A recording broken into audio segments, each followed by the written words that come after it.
എവിടെയാണീശ്വരൻ്റെ കാൽപ്പാടുകൾ? മണ്ണിലൊക്കെ ഞാൻ തേടി കണ്ടില്ല. എവിടെയാണീശ്വരൻ്റെ സുന്ദരാനനം? വിണ്ണിലൊക്കെ ഞാൻ തേടി കണ്ടില്ല. ഈശ്വരനെ തേടി ഞാൻ നടന്നു. എവിടെയാണ് നമ്മൾ ഈശ്വരനെ അന്വേഷിക്കുന്നത്? ഈശ്വരൻ എന്നുള്ള വാക്കിൻ്റെ അർത്ഥം എന്താണ്? ഈശ്വരൻ സർവത്തിൻ്റെയും സൃഷ്ടാവാണ്. ഭാരതീയതയുടെ മഹനീയമായൊരു വാക്ക്. സൃഷ്ടി എവിടെയാണ് നടന്നത്? നമുക്കറിയാം, നമ്മളൊരു കാര്യം ഉണ്ടാക്കുകയാണെങ്കിൽ നമ്മളുടെ ശരീരത്തിന് വെളിയിലേ അത് നടക്കത്തുള്ളൂ. എന്നാൽ ദൈവമോ? ദൈവം സർവ്വവ്യാപിയാണ്. സ്വർഗത്തിലേക്ക് കയറിയാൽ അവൻ അവിടെയുണ്ട്, പാതാളത്തിലേക്ക് ചെന്നാലും അവൻ്റെ സാമീപ്യമുണ്ട്, അല്ലെങ്കിൽ പ്രസൻസ് ഉണ്ട്. അപ്പം ദൈവമില്ലാത്ത ഒരിടം ഇല്ല. അങ്ങനെയാണെങ്കിൽ സൃഷ്ടി എവിടെയാണ് നടത്തുന്നത്? ദൈവത്തിന് വെളിയിൽ നടത്തുവാൻ പറ്റില്ലല്ലോ, ദൈവത്തിൻ്റെ ഉള്ളിലാണ്. അപ്പം നമ്മളെല്ലാം ആയിരിക്കുന്നത് ഈശ്വരൻ്റെ ഉള്ളിലാണ്. ഈശ്വരൻ്റെ ഉള്ളിൽ നമ്മളായിരിക്കുമ്പോൾ അവൻ നമ്മുടെ ഉള്ളിലും ആയിരിക്കുന്നു. അതൊരു സംയോജന ആധ്യാത്മിക അനുഭവമാണ്.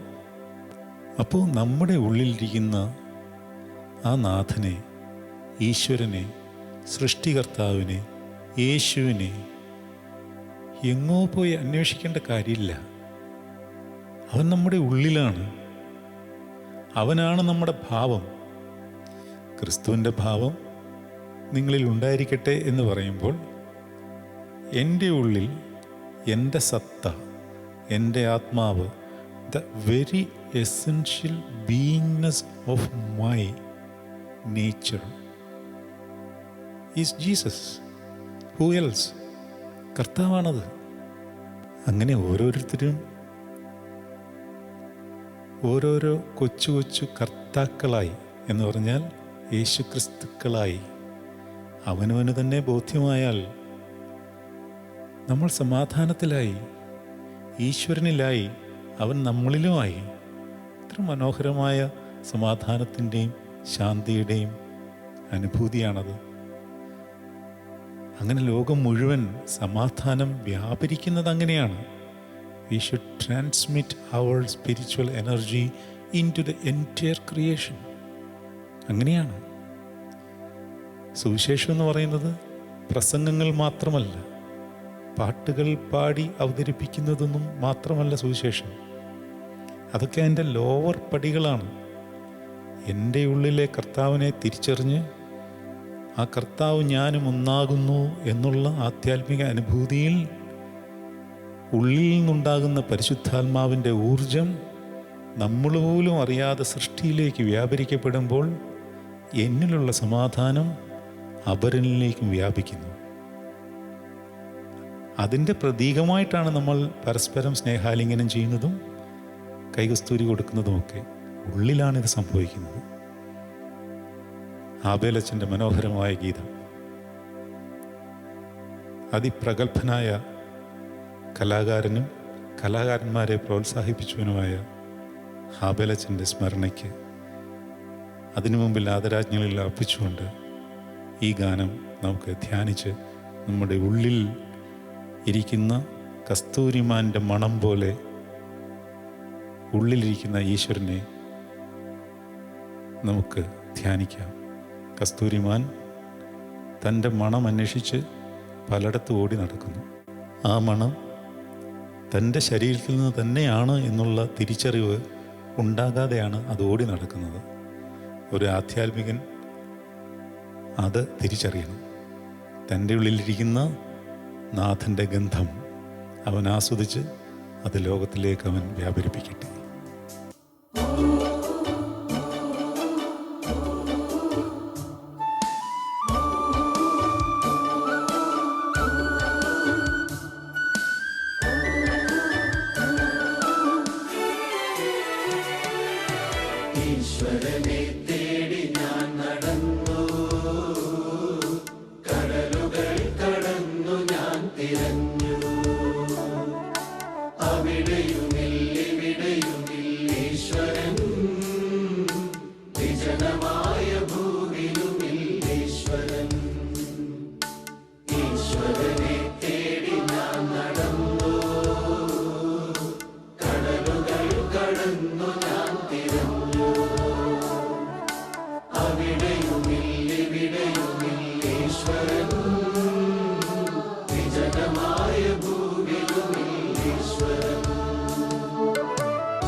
പ്രിയമുള്ളവരെ,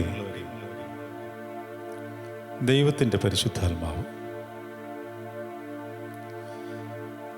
ദൈവത്വത്തിൻ്റെ 3 ആളത്വങ്ങളിൽ ഒരുവൻ, പിതാവ്, പുത്രൻ, പരിശുദ്ധാത്മാവ്. എന്നാൽ നമ്മൾ പരിശുദ്ധാത്മാവ് എന്ന് പറയുന്ന ഈ ആളത്വത്തെ എങ്ങനെയാണ് അറിഞ്ഞിരിക്കുന്നത്? അവനൊരു രൂപമില്ല. ഇത് ദൈവിക മർമ്മമാകുന്നു.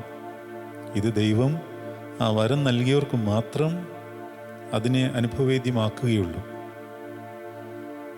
ദൈവമില്ല എന്ന് വിശ്വസിക്കുന്നവർക്ക് പരിശുദ്ധാത്മാവിനെ അറിയുവാൻ ഒരിക്കലും സാധിക്കുകയില്ല. ഇത് നമ്മളുടെ ഉള്ളിലേക്ക് പ്രവഹിക്കുന്ന ദൈവത്തിൻ്റെ ഊർജമാണ്. ഇതൊരു എനർജിയാണ്. പൗരസ്ത്യ പിതാക്കന്മാർ പരിശുദ്ധാത്മാവിനെ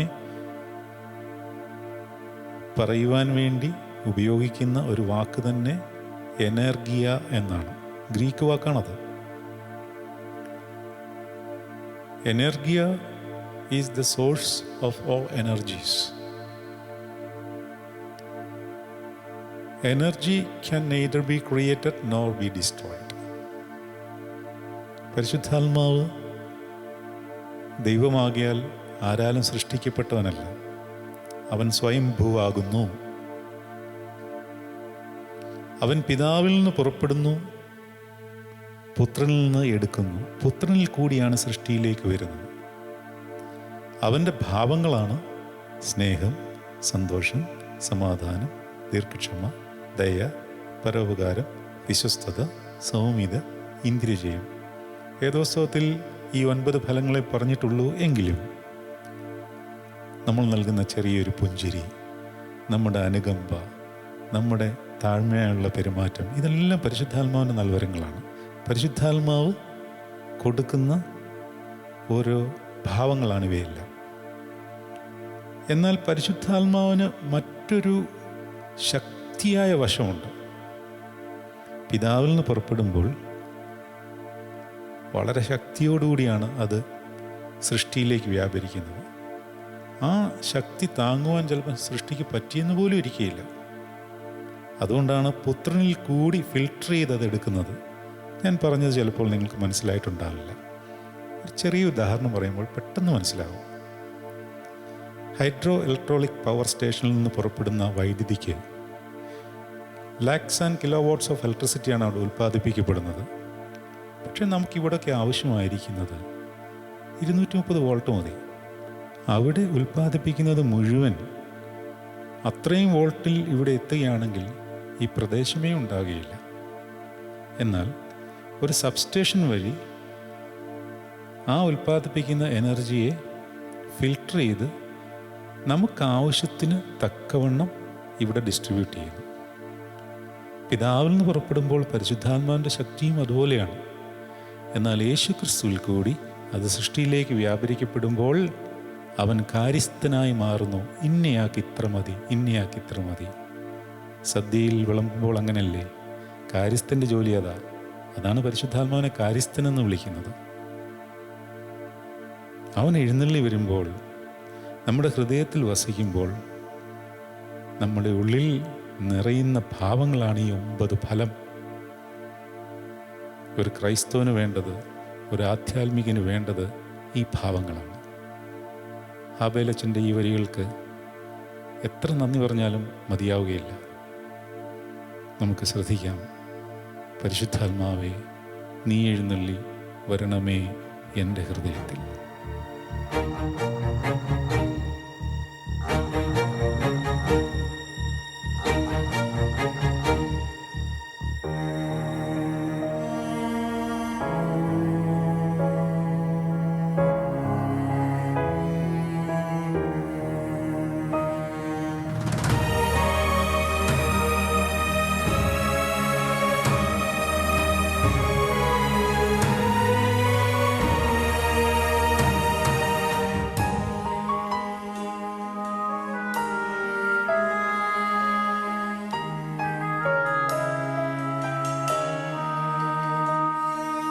പരിശുദ്ധാത്മാവേ